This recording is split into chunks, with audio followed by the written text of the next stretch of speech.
Bom dia, tudo bem? E aí, estão preparados para começar mais um fim de semana comigo? Obrigado pela sua companhia e fique à vontade, a casa é sua. E não esqueça de acompanhar o Super Saudável também pelas redes sociais. Pelo Facebook, facebook.com/programa Super Saudável. Estamos também no Twitter, @SuperSaudávelTV. E hoje, sua dose semanal de informação sobre saúde e qualidade de vida está especial. Falaremos de implante capilar, doença de Parkinson e, para começar, o Super Saudável vai falar de osteopatia. Ela pode ser a solução para quem sofre com dores crônicas. Sabe aquela dor na coluna, aquele incômodo no braço e até mesmo aquele torcicolo que costuma incomodar? Pois é, essa técnica que ganha cada vez mais adeptos no Brasil promete identificar o problema que nem sempre está no local da dor. Confiram!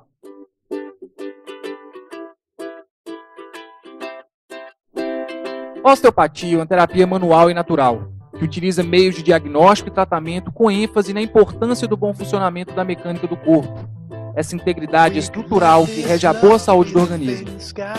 Criada nos Estados Unidos pelo médico Andrew Taylor Still no século XIX, a osteopatia chegou ao Brasil por meio de profissionais europeus e foi absorvida pela fisioterapia, devido à sua enorme eficiência em muitos males dos tempos atuais.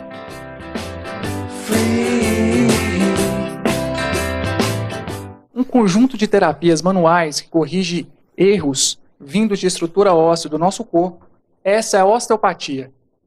Dores na coluna, quem nunca sentiu? Existem várias terapias, uma delas a osteopatia. E para discutirmos sobre isso, o Super Saudável está no consultório do Dr. Rafael Leal. Boa tarde, Dr. Rafael, tudo bem? Boa tarde, tudo bem, Roberto? Doutor, explica para a gente o que é a osteopatia. Osteopatia, Roberto, é um conjunto de conceitos, né? Ela parte do princípio, de alguns princípios de unidade do corpo, princípios de autocura, e não é diferente do que é pensado e muitas vezes até vendido, um conjunto de técnicas somente, né? A osteopatia ela vai a fundo na causa da doença. O tratamento muitas vezes é um tratamento à distância, né? Não é no foco da doença. A grande parte das doenças elas são uma consequência de alguma disfunção, que não obrigatório está no foco da dor ou no foco da disfunção. Então, por exemplo, se eu tiver uma dor na coluna, no ombro, seria uma consequência, você procuraria a causa, é isso? Justamente, você tendo uma dor na coluna, você pode ter inúmeras disfunções. Você pode ter uma disfunção no pé, uma disfunção no quadril, uma disfunção na cervical, muitas vezes, que remete a uma dor na coluna.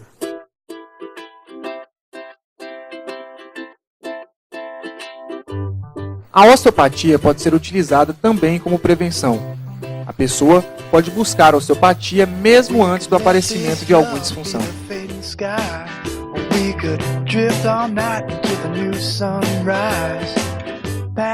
É uma terapia utilizada que reduz custos, ou diminui a ingesta de medicamentos ou até mesmo cirurgia? Sem dúvida, a osteopatia é um dos conceitos básicos é que o nosso corpo é a nossa farmácia, né? O osteopata ele não cura ninguém, o osteopata ele dá liberdade para o corpo da pessoa se curar, vamos dizer assim, né? O fluxo sanguíneo livre que já vai resolver o problema da pessoa que tem determinada doença ou disfunção. Então a osteopatia é uma especialidade do fisioterapeuta, é isso? No Brasil, única e exclusivamente. Você não pode ter uma formação se você é um educador físico, se você é um médico, único e exclusivamente o fisioterapeuta no Brasil. Por ser uma terapia realizada com as mãos, pode se confundir com a massagem ou não existe essa confusão? Sim, existe muitas vezes, por questão de cultura mesmo, a gente fala que é uma terapia manual, né? Osteopatia e terapia manual.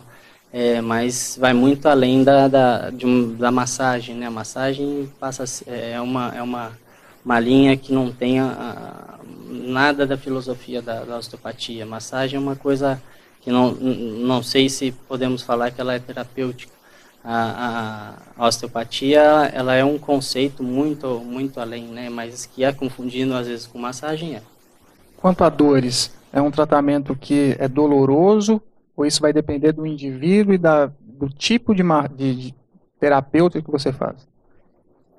Isso é uma pergunta legal também, né? Em cima também do que você disse da terapia manual ser confundida como massagem, né? Muitas vezes a massagem, existem tipos de massagens que é uma coisa dolorida, que, enfim, a osteopatia, ela parte do princípio da não dor, né? A intensidade das técnicas são muito variantes. Agora, vai muito do caso. A gente dificilmente causa dor durante o tratamento do paciente. São técnicas muito leves. Não me recordo de alguma vez que o paciente tenha reclamado de dores e tudo mais. São técnicas muito sutis. Dona Leia sentia dores fortes, não conseguia nem mesmo andar. Por intermédio do seu filho, procurou a osteopatia e teve uma grata surpresa. Com 3 sessões do método, suas dores foram embora e até mesmo a cirurgia que já estava marcada foi cancelada.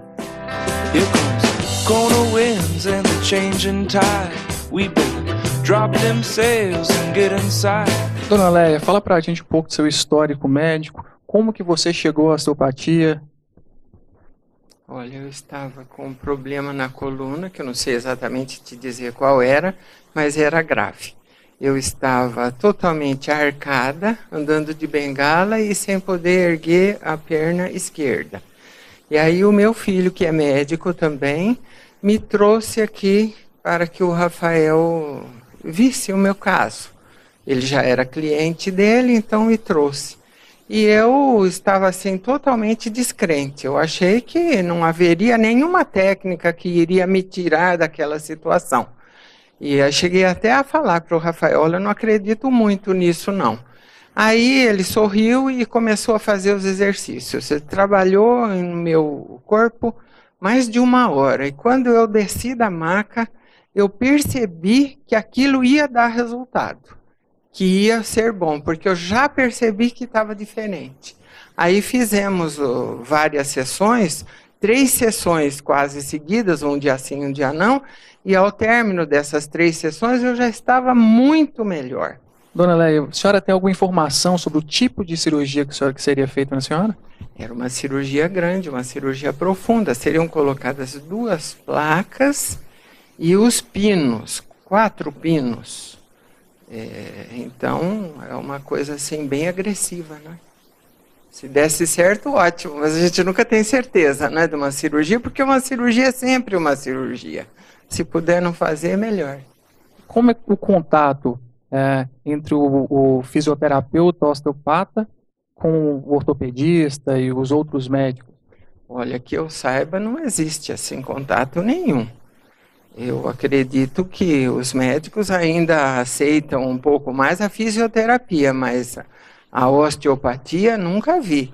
Eu acho que se eles trabalhassem em conjunto, até havendo um osteopata para um ortopedista, eu acho que o resultado seria muito benéfico para todos, havendo esse trabalho conjunto.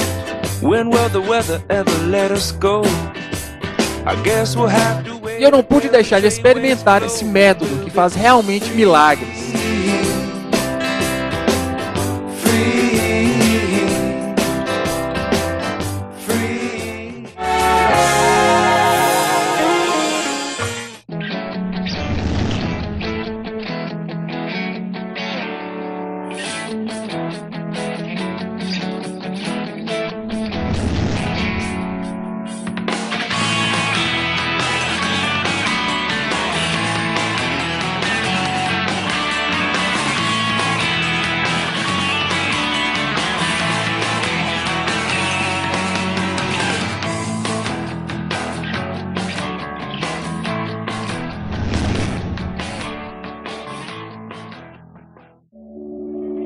A Dotplex Web e Software completa 4 anos em Ribeirão Preto e região, desenvolvendo sistemas específicos para a sua área de atuação e modelo de negócios. Os sistemas corporativos online, projetados pela Dotplex, utilizam o conceito inovador de Cloud Computing. Traga mobilidade ao seu negócio com aplicativos para celular e tablets criados sob medida. Acesse o nosso website e conheça soluções em gestão empresarial e contábil.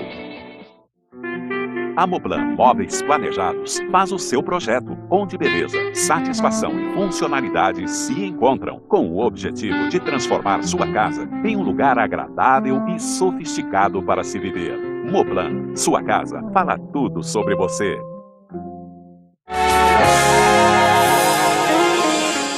Estamos de volta e agora para falar sobre um assunto que interessa muita gente. Como cuidar dos cabelos ou da falta de cabelos? Essa é uma pergunta que atormenta a cabeça de milhões de brasileiros e o implante capilar pode ser a solução para esse problema. Acompanhe!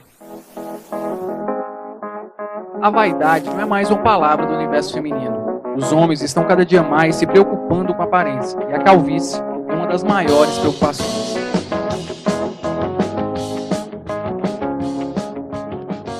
Como cuidar da falta de cabelo? Essa é uma pergunta que atormenta a cabeça de milhões de brasileiros. E uma alternativa definitiva para esse problema é o implante capilar. E para falarmos sobre isso, o Super Saudável está no consultório do Dr. Felipe Raical, membro da Sociedade Brasileira de Tricologia Médica e especialista em doenças do couro cabeludo e implante capilar. Boa tarde, Dr. Felipe, tudo bem? Boa tarde, tudo bem? Para começarmos, o que seria o implante capilar? Implante capilar seria você tirar da área doadora do paciente, da área onde ele tem aqui na área doadora, seria uma faixa de cabelos aqui, cortar fio por fio e fazer o transplante. Todos os cabelos que vai ser transplantados, 90% nasce, não tem rejeição. Quanto tempo dura o implante capilar? Como é feito esse tratamento, essa técnica, esse tratamento? É de fio em fio? Fio por fio a gente realiza o transplante, dura em média de 4 a 6 horas a cirurgia. Para qualquer grau de calvície, o implante é indicado ou, a depender do grau de calvície, é indicado ou não? O grau de calvície vai ser indicado nos pacientes mais que tipo 3, 4, grau 3, 4. Outros dá para fazer tratamento clínico. Mas aí vai depender do paciente para paciente. Eles falam, ai doutor, aqui está me incomodando muito, aqui está me incomodando muito. E eles querem ver um resultado muito rápido, só com um transplante mesmo. Se você fosse calvo, faria um implante capilar?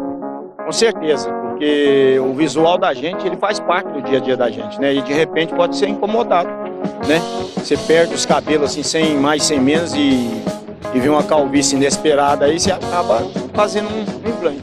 Doutor Felipe, por que os fios transplantados não voltam a cair?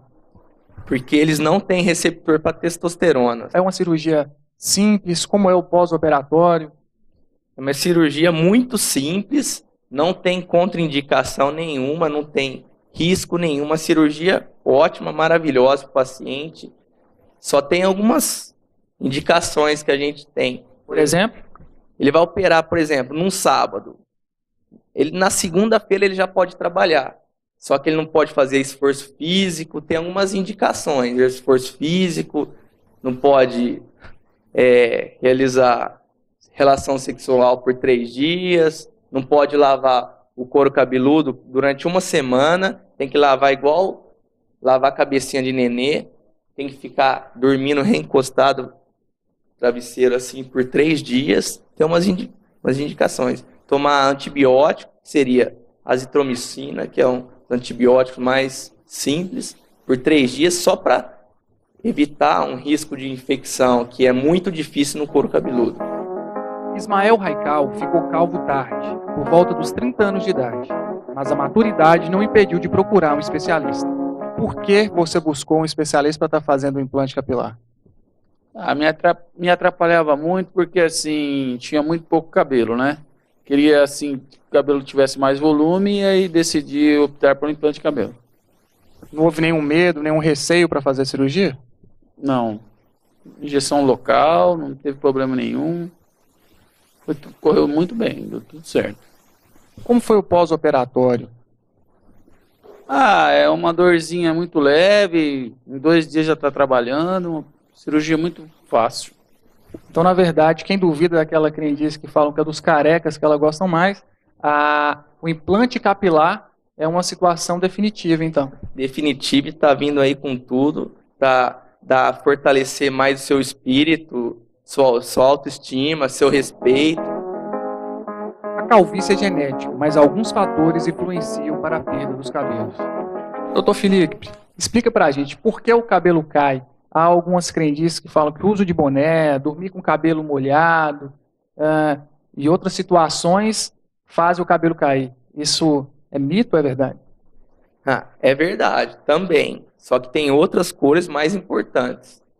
Seria a genética, o estresse da pessoa, falta de vitamina, fator hormonal,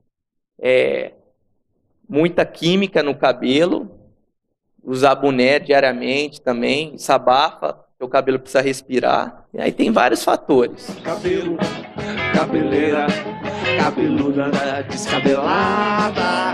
Cabelo, cabeleira.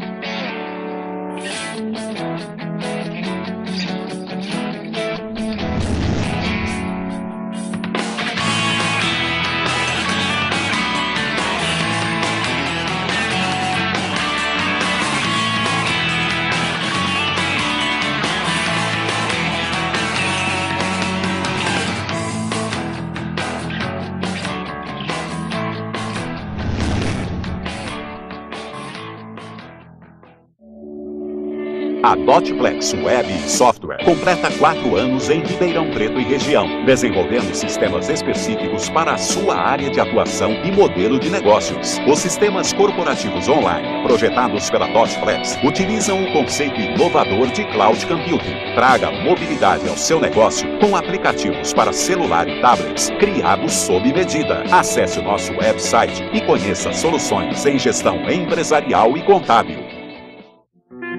A Moplan Móveis Planejados faz o seu projeto, onde beleza, satisfação e funcionalidade se encontram, com o objetivo de transformar sua casa em um lugar agradável e sofisticado para se viver. Moplan, sua casa, fala tudo sobre você.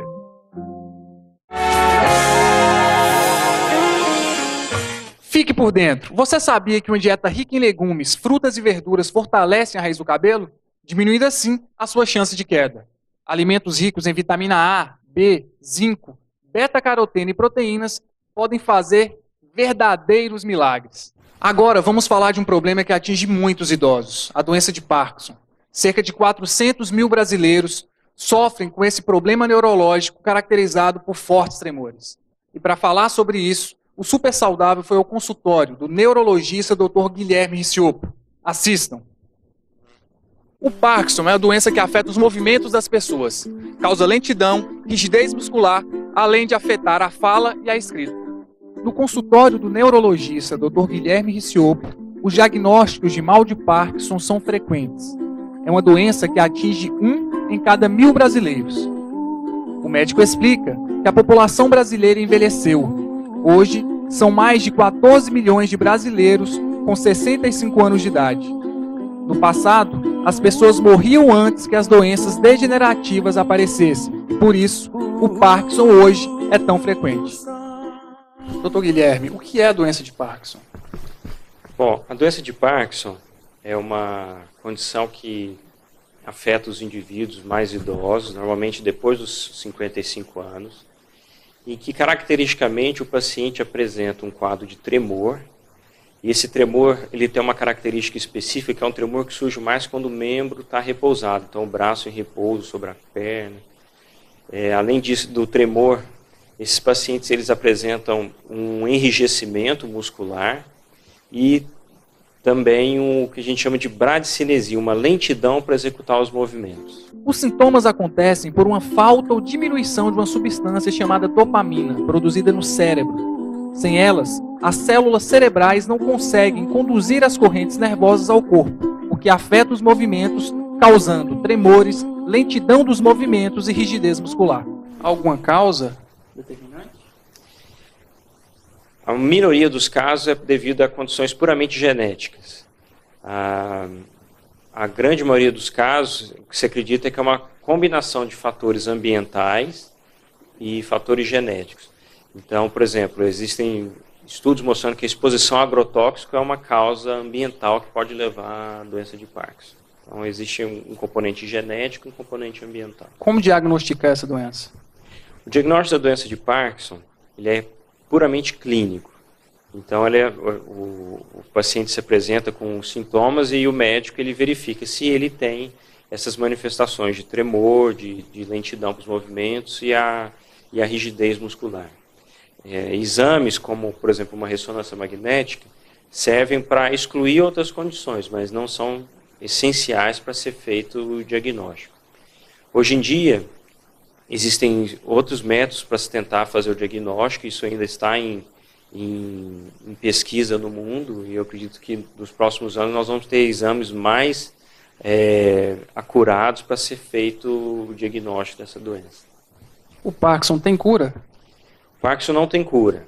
É uma doença que foi descrita há quase 200 anos e que o tratamento principal é feito como já era feito desde a década de 60. É principalmente medicamentoso, mas é uma doença, a gente consegue ter um controle de sintomas bom com o uso de remédios, mas infelizmente não tem uma medicação que vá curar a doença. Mas há alguma forma de se prevenir da doença? Não há forma de se prevenir. A doença de Parkinson, ela não tem uma causa muito bem definida, então não tem como a gente prevenir a ocorrência da doença de Parkinson.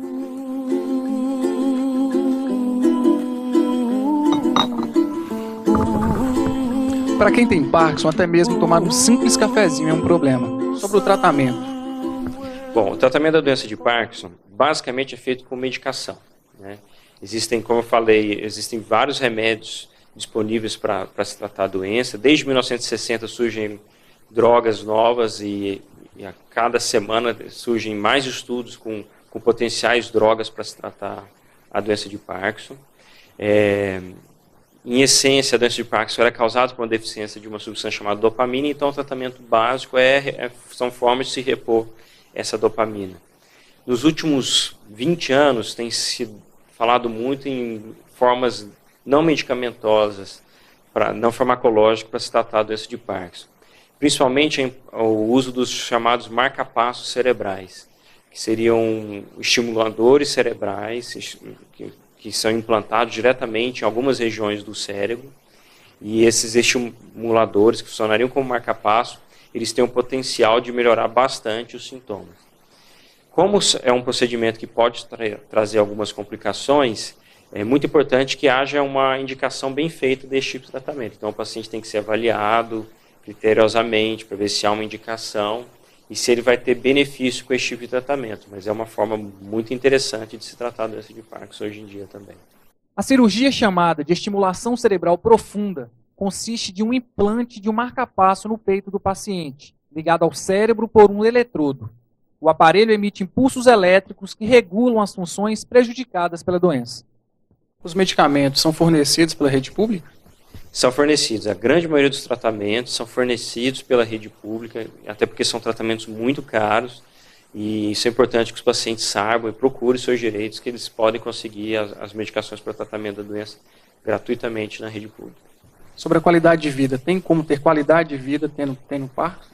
Sim, é possível, desde que a gente consiga otimizar o tratamento clínico e fornecer uma boa gama de tratamentos não farmacológicos, como fisioterapia, terapia ocupacional e um suporte psicológico nos pacientes que manifestam quadro de depressão, que é uma comorbidade muito comum com a doença de Parkinson, a ocorrência de depressão, muitas vezes não diagnosticada. Então, isso é um ponto que os estudos mostram que é o mais importante em relação à qualidade de vida em relação à doença de Parkinson. Então, a gente sabendo atuar tanto nos sintomas motores quanto nos sintomas não motores, como, por exemplo, os sintomas depressivos, é possível sim ter uma boa qualidade de vida com a doença. O Super Saudável fica por aqui. Muito obrigado pela sua companhia. Tenha um ótimo fim de semana e até sábado que vem, às 10h30 da manhã. Até lá!